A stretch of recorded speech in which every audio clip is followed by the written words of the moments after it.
Perfect. So, hey guys, welcome back for another episode of Out of Band. We are back today with a very special guest. His name is Bentoumia Nour. He is a cybersecurity consultant at IBM, and we are going to discuss today a topic which is quite important, but sometimes also a little bit confusing, namely data security and cryptography. So, Ben, I can call you Ben, right? Yes, yeah, you can. Perfect. So Ben, welcome. Would you maybe like to introduce yourself a little bit first before we dive into the topic? Yeah, sure. So thank you for inviting me to this interesting and useful episode of your Out of Band channel, out of your Out of Band channel. So my name, as you said, my full name is Bentoumia, but people used to call me Ben for simplicity, which is okay for me. So my background is in science, in physics. Mm-hmm. So, I came from Morocco and then I did a master in physics in the university in Brussels. And then I attended an international master in computer science in the Flemish part of the University of Brussels. Mm-hmm. Then I started my professional career. I worked initially as a software engineer, developing tools for software solutions for many companies. Mm-hmm. I worked so in some international companies like Mastercard Europe, which was called at that time Europe International, and then merged with Mastercard International. There I fell in love with crypto. Yeah, you can understand that in this kind of domain or in enterprise, cryptography is heavily used for electronic payment, for securing the PIN, securing the transactions. Yeah. And as I will explain maybe later, cryptography is not only about confidentiality. So I spent I think about 14 years there in Mastercard, and then moved to other companies. Most of the companies I worked in were linked to financial sector. Yep. Banks and also IT service providers for banks. I worked for Worldline. Also I worked also in Morocco. I spent so currently I'm based in Belgium, but I worked about 1 year in Morocco and then returned back. I worked about 1 year in energy sector, but always in security, information security. Yeah. I worked in Carrefour. And Carrefour Belgium, and then now I am with IBM since 2019, so 2 years and a half, working as a security architect. Yeah. Wow, impressive resume. Thanks for joining us. Quite an overview. Plus, I hope I stress the most important things that you were expecting. Yeah. Plus, you're representing Morocco. Africa is being represented, so I'm really happy to have you. Yeah. Sometimes people forget that Morocco is in Africa. It's okay though. So just for the sake of the conversation, I would like to propose that we're gonna. Oh, Faith, your camera is dropping. I don't know if that's on purpose, but I'll just keep on talking. For the sake of the discussion, I suggest that we just use the term crypto, and then with the statement that we're talking really about cryptography and not about the digital coins. Yeah, it's important. Perfect. It's important to make the difference because people mix up the cryptography and crypto money. Yeah, exactly. So over to my first question. Our topic is data security cryptography. Is there a difference? Are they linked? What's the relationship between them? Could you tell us a little bit more about that? Yeah, sure. data security is more than just cryptography. It's broadened sector. When we say about data security, it's about data discovery, data classification, data masking, data tokenization, and a lot of fields. And the cryptography is one of the techniques used in data security to serve the data security purpose. But cryptography can also be used within the application security as well, not only data security. Okay, so our focus today is cryptography, which is part of data security. Yes. Okay. Fair enough. So what is cryptography? Okay, let's start with the word cryptography. It's the origin cryptos. It's Greek, Greek word which means think hidden. Graphy means writing. So hidden writing. Cryptos, graphy. So this is from where the word came.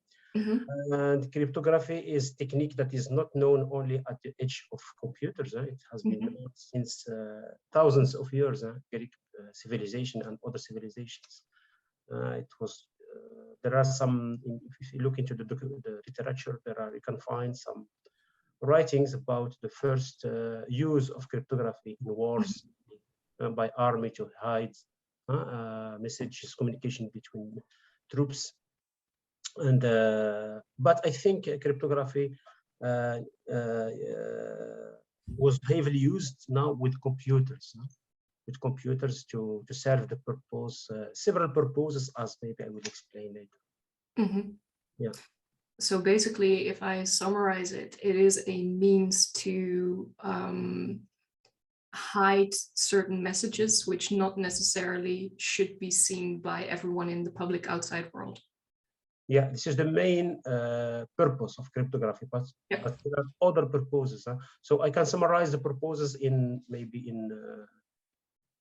three words.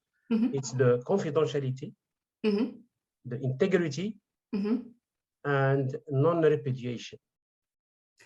Okay, and for the viewers that are relatively new, could you explain that latter term a bit more? Yes. Non-repudiation, yeah. Yeah, exactly. Yeah, so the word non-repudiation means that when I, for example, it's the fact to, or maybe what is non-repudiation? Let me explain this by an example. So I send you a message, let's say a payment transaction to you, and then we did transaction together, and I pay you. Okay, I pay you, but later on you deny. You say I have never paid me. Prove me that I paid you. So what non-repudiation is the fact that you can give me the proof that I paid you. Signature or digital signature or whatever. Yeah, so it's basically a traceability of an occurrence of the actual payment then, or? Yes, yeah, the proof that something happens. Yeah. Fair enough. Yeah, for example, in the logs, you can verify that the log is authentic by some cryptographic value. So one of the purposes of non-repudiation. Yeah. And okay, so crypto has been around for ages. I mean, like you said before, it's been used in history all over, but it's now specifically being used in the digital area. Can you give a little bit of an overview of why crypto is being used currently and in what kind of situations? So currently, cryptography is used in a lot of domains. If you look around you, you will find it everywhere. But maybe the most illustrative example that I can give is maybe the electronic payments, my field, or electronic commerce, non-face-to-face transactions, commerce. For example, when you pay, when you pay for goods on Amazon, for example, how you can first the website on which you select the product. If you look into the browser, you have the URL of the Yep. address, website, web server address. It starts with Yep. HTTPS, and there is a lock, which means that the communication between your browser, your Mm-hmm. station, and the web server is secured. The Yep. messages are encrypted with something which is called SSL or now TLS. So this is one of the big uses of cryptography that is seen to the public today. Yeah. So basically, to ensure that the website that you're going to is actually a safe website, and that the traffic from you to the website is also as safe and as secure as possible. No, it proves that only the communication between you and the website, is secured. Yeah. There is a secure channel, but it doesn't. Let's say it doesn't prove that the website is genuine, huh? Because anyone can get a certificate. Huh? Yeah. And I think Unless that there's is- some mutual authentication that happens. But just taking a step back, you've mentioned two words. You've mentioned cryptography and you've mentioned encryption. Are they related? What's the difference? Why are we talking about two terms and still referring to it as under cryptography? Yeah, it's a very specific question. I love questions. Yeah, very good. Cryptography is more broad word than encryption. Encryption is one technique in cryptography. Encryption is the fact that you take a message and you encrypt it and you scramble it, you make it unreadable. This is what is encryption. We encrypt with a key, with an encryption key, a clear text message, and it becomes ciphertext message. This is what is encryption. Cryptography, in cryptography, you have encryption, you have decryption, with ciphertext message. You have other techniques. You have the hashing, you have the marking. What else? Basically, these are the hashing, marking, signature, signature verification. So all these are techniques within cryptography. Okay, I get you. Yeah. Okay, and so with regards to the usage of cryptography, right? One of the things that we've mentioned is, web browsing, right? Where else do we use cryptography? I'm trying to think to an example which the public see, because cryptography is heavily used even between systems, and it's not visible to people. It's only specialists, architects, or specialists that know that it is used. A typical example is when you, for example, you do a payment card transaction. You enter your PIN code. You have to imagine that your PIN code, when you type it in the PIN pad or the terminal, the payment terminal, it's directly encrypted with an encryption key, and then sent to the server for verification. It is never sent in clear text. Otherwise, someone can eavesdrop it, can get it from by attacking the line, and then that's it almost. You don't want someone getting your money, right? No. But now that I think of it, one other kind of famous example that we could also maybe highlight here is, for example, the encryption of text messaging, or for example, in this case, WhatsApp. That is something that usually the public does see, because that is a notification that you get when you create a new conversation, for example, with a new person. Yeah, this is also a visible example. Another visible example that came in my mind just now, it's that the cryptography is used as a weapon by hackers and cybercrime organizations to do is the name again, to hack your disk, and ask you ransomware. Yeah, attacks called now ransomware. So the idea is that they get access to your disk, encrypt your data. So you have your data on disk, but you cannot read them unless you have the decryption key from the hackers. But they ask you for money. You have to pay them with crypto money, with bitcoins, for example, because there is no traceability. And then that's it. They give you the key. Maybe they come again another time and ask you for money. Yeah. So all those use cases that we mentioned so far are all encryption, right? So Yes. I'm just trying to think whether there's a use case where cryptography is used not necessarily for encryption purposes. Yeah. Yeah. It's not only the examples I have given it's not only about encryption. No? Mhm. There is also the other purposes, the non-repudiation, the integrity protection and non-repudiation. So let's take the example of websites. Mm-hmm. Have the technology called the SSL. Yep. It's not only encryption that it's there. There is also the integrity. So how?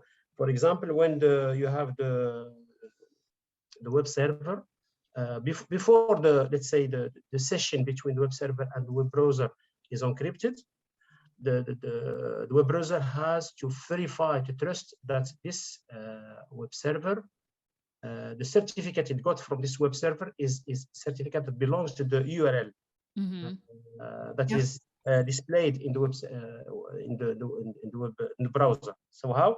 It is using the so-called digital certificate. Mm-hmm.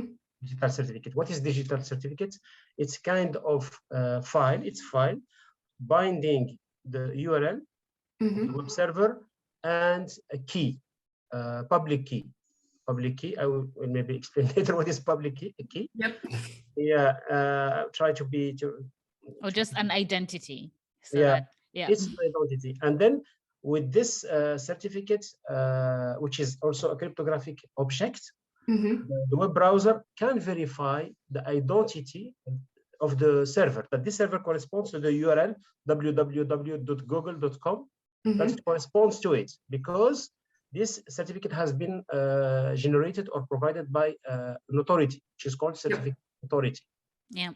So in sorry, just to clarify, a certificate authority is an independent institute that actually is legitimizing these type of certificates, and they cannot be duplicated or falsified in a very easy manner. It can be in theory, but it's not very easy and it's not very common, basically.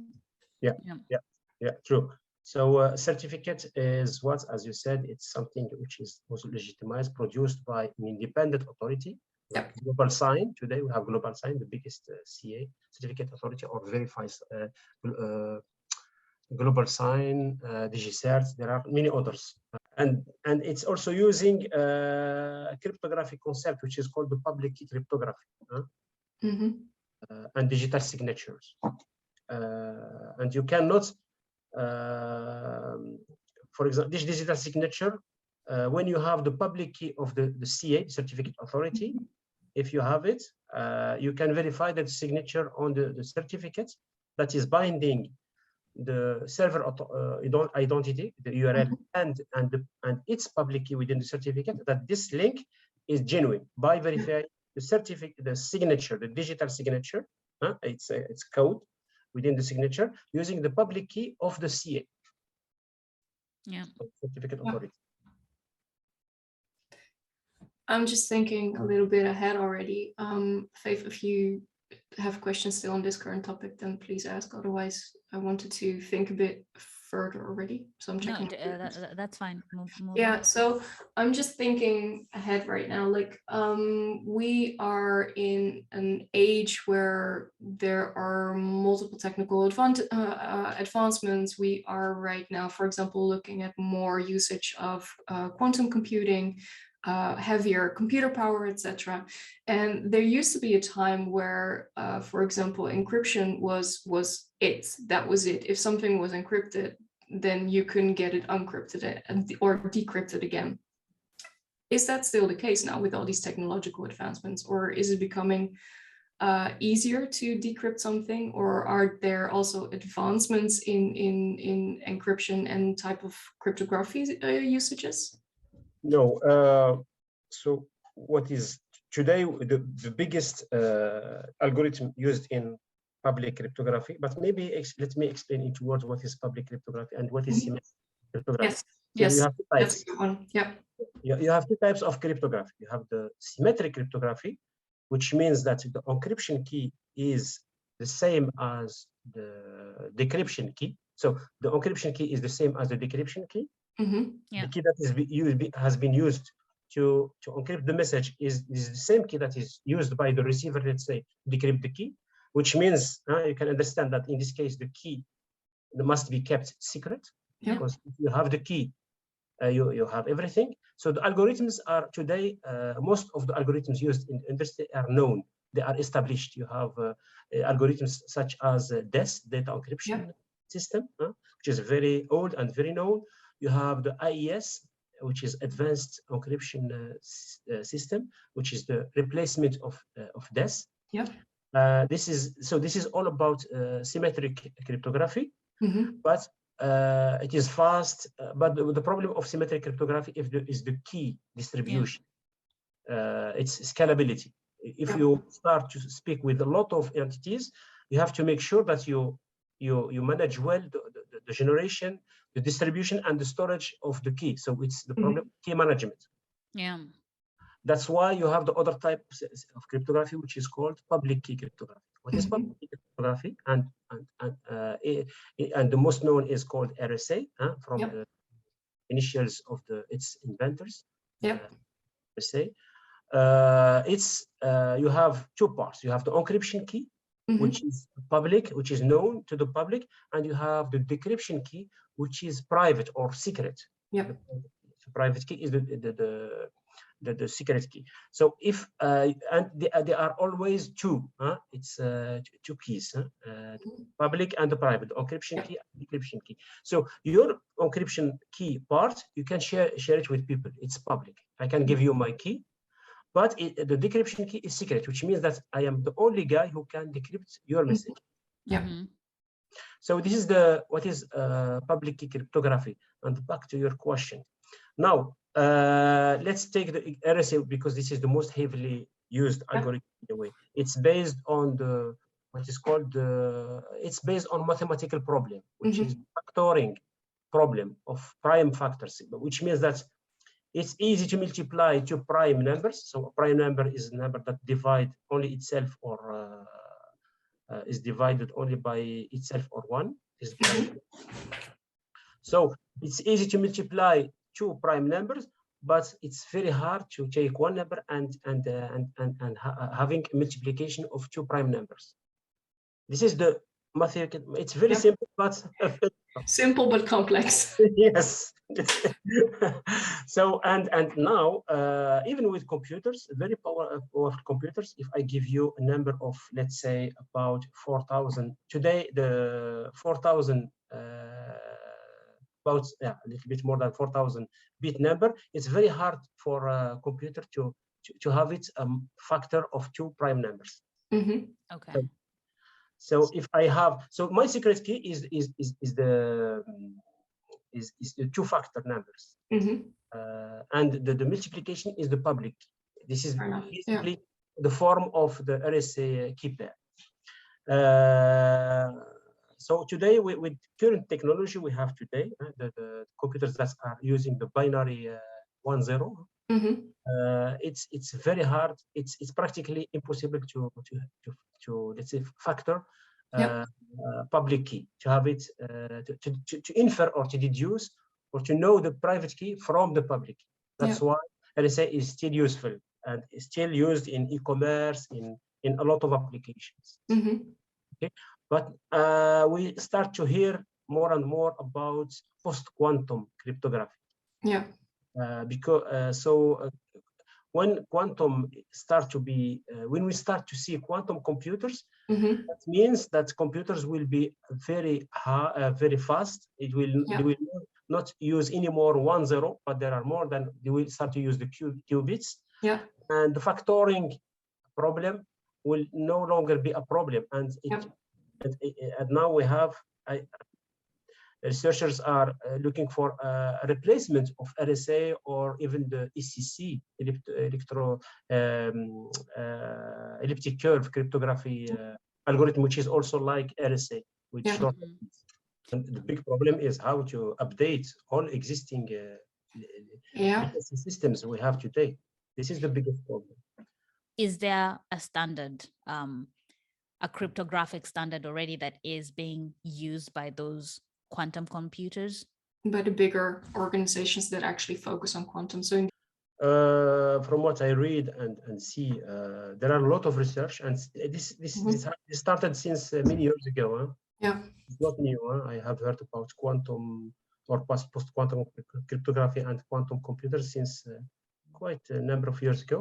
And there are still research, but I don't know yet really an established standard that will be the candidate for to be unbreakable once the computer post-quantum computers will be available to people, to public. Yeah. It's still a lot of confidentiality around it. I know that there are a lot of companies now giving consulting services to clients, client organizations, to help them to prepare for, let's say, smoother transition once this let's say post-quantum computers start to appear and start to be used by hackers. So to look into the architecture and how keys are managed, how cryptography is used, and to make it more painful and easier and faster to move to upgrade algorithms and protect themselves when companies are faced to this type of attacks.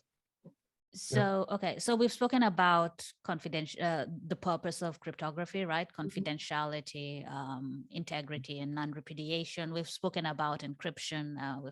We've touched a little bit about quantum computing. What else do we have? Also.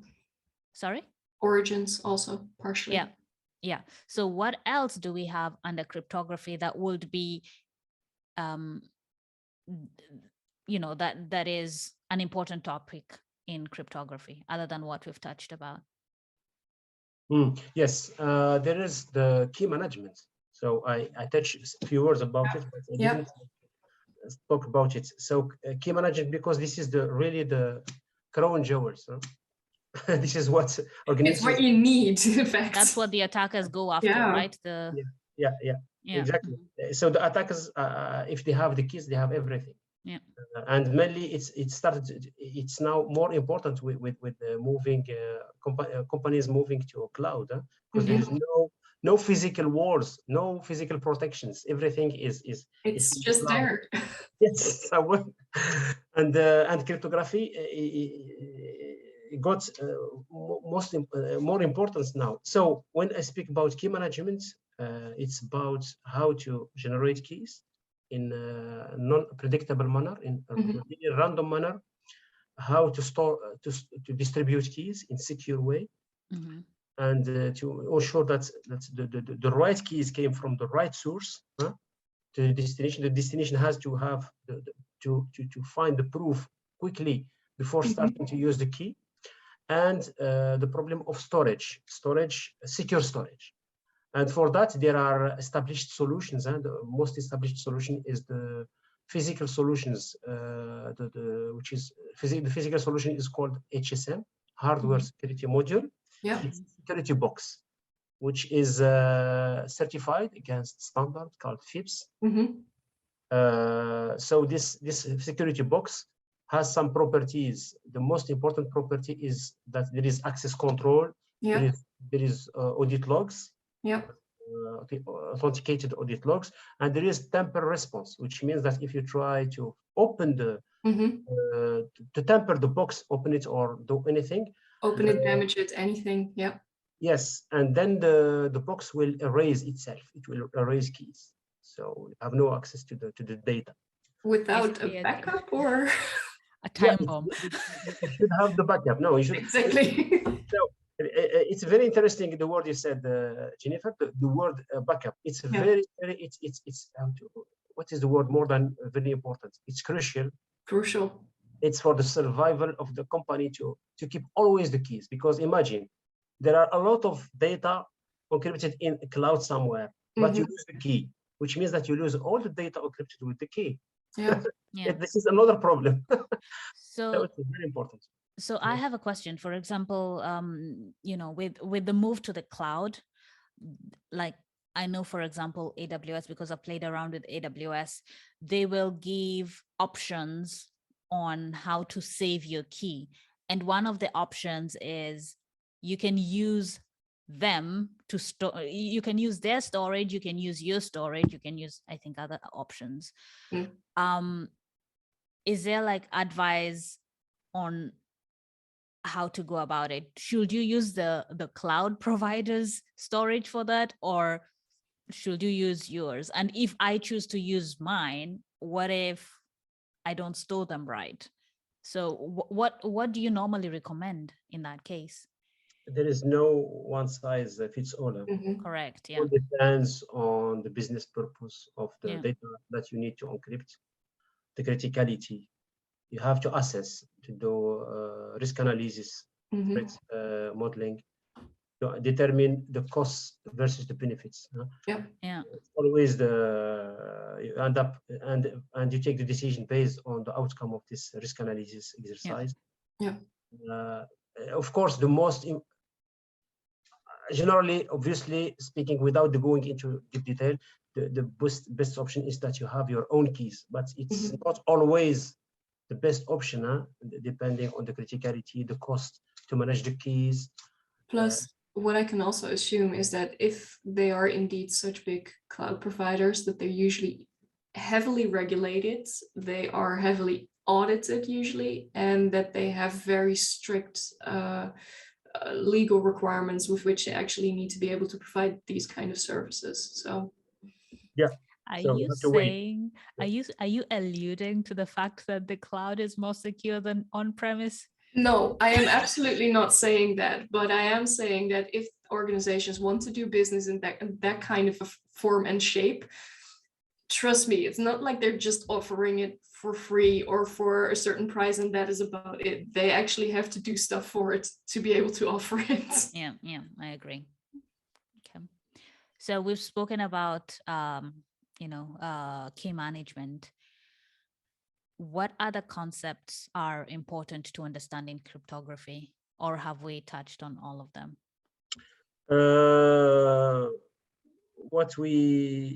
It's regarding the staff that manages the keys. So in organizations, you have always, no, not always, but in big companies that we can afford this type of structure, you have in the info security team, a team which is called crypto officers. So their work is to manage the keys. They are responsible for generating keys, loading keys, extracting keys. And the most important concept when you extract the key or load the key is the segregation of the keys or control. You always have two people, never allowing one person to do all the work. You have at least two people who should authorize both the action of exporting the key, generating the key, importing the key. It could be more, of course. So crypto officers must be skilled people who knows exactly the procedures. When you do key management work, this is called key ceremony. So it's a controlled way of doing things. You always have procedure that is approved by, let's say, the security officer, the chief officer, and then when it is approved, then you have, it's called ceremony because it's done face-to-face within the data center. It's it's optimistic word. It sounds very fancy. It sounds like a marriage ceremony. Exactly. But it's not always, because I attended some key ceremonies where I had to, it was in kind of bunker. It's inside a room in the underground without window, and sometimes you have to stay half a day or all the day to and if you have problem with the key ceremony, you cannot leave the place until it's fixed. It's one session. Because it's that important to just ensure that the protocol is being followed from like A to Z and to keep it as safe and secure as possible. Yes. So just being aware of the time. When I think of cryptography, I think of a lot of mathematics. Yeah. What are the skills required for someone to join the field? Working in it. Yeah. What roles are there in cryptography? And is that something that you can get into as a fresher, or is that something that you really need to, know your stuff in order to be in that field? Or grow into from a different position within IT or physics, for example? Yeah. So first, you have to distinguish between two things: the cryptographer, that is the people who create algorithms, and cryptography users. So mainly we are cryptography users. I am cryptography user, but cryptographers are mathematicians. Huh? They are people who work with still with pen and or pencil and paper, who design algorithms in keyboard on paper. This is the mathematics field. And you have the cryptography users or consumers like me, who use the standard algorithms. So if you want to work in this field, I think you have to have the basic knowledge of the how to use the basic knowledge of cryptography, as I explained in the beginning. Symmetric cryptography, what is asymmetric cryptography, the basic principles behind them, and then the understanding of how the standard algorithms use, without going into the details of what is DES or triple DES or IEM. It's kind of black box. There is an input, clear text message, you have key, and then clear text message. You don't have to go inside, but you have to know how to use it as black box. And then what is marking, what is hashing, what is digital signature, what is certificate authority, what is certificate PKI, what is public infrastructure, which is another name of certificate authority. Then the different uses, applications of cryptography. You have the SSL, you have other fields, which, for example, IPsec, how the VPNs use the cryptography, and then different applications in payments, in etc. So, and then it depends on the sector. So the use of cryptography in, for example, energy is different than the one in payments, than the one with the army, or than the one in the different industries.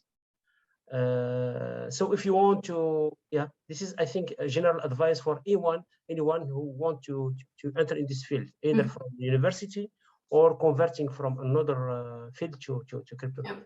So basically understand the concepts behind it, not necessarily being able to calculate, the factors and the prime numbers in order to, I don't need to do that, right? I just need to understand the concepts behind it. So what is this? What is that, right? Yes, the principles. And understand the industry that you work in and why it is required to perform those cryptography activities. Yeah, exactly. And be able to, for example, to understand the context, the problem that you want to solve, and how, and if cryptography is used, be able to, in a realistic time, grasp how cryptography is applied in this current context, and then try to understand the objective and how to use cryptography to achieve the objective. And you'd mentioned the role crypto officer. Is that also a cryptographer, or is that a different role? Okay. It's cryptography user. It's not cryptographer. He's a user still. Okay. User is the person who manages the keys, the cryptographic keys, who does key management operations. Something that I forgot to mention in the previous question, before we go far, it's that the cryptography user has to also master other fields linked to cryptography. So network security, for example. Or access control domain.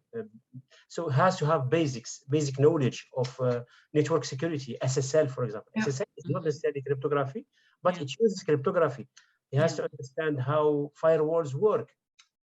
So not just the way that cryptography in itself works, or the base concepts of it, but more also how can it be implemented in the infrastructure that we have currently in our organization. Yes, and so the more standard infra solutions or also applications, how these applications are using the basics, how they are using the cryptography. Yeah. Yeah, this helps as well. Nice. Fair enough.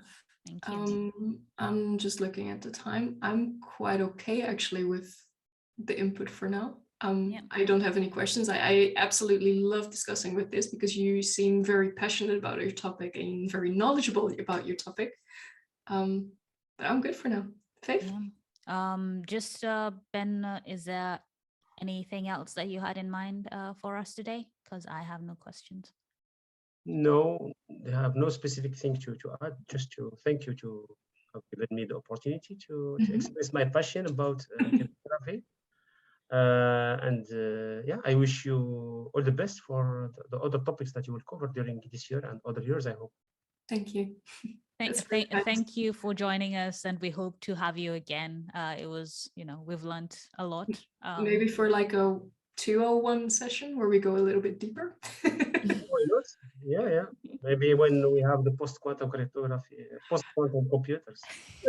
That's going to be very interesting. Yeah, indeed.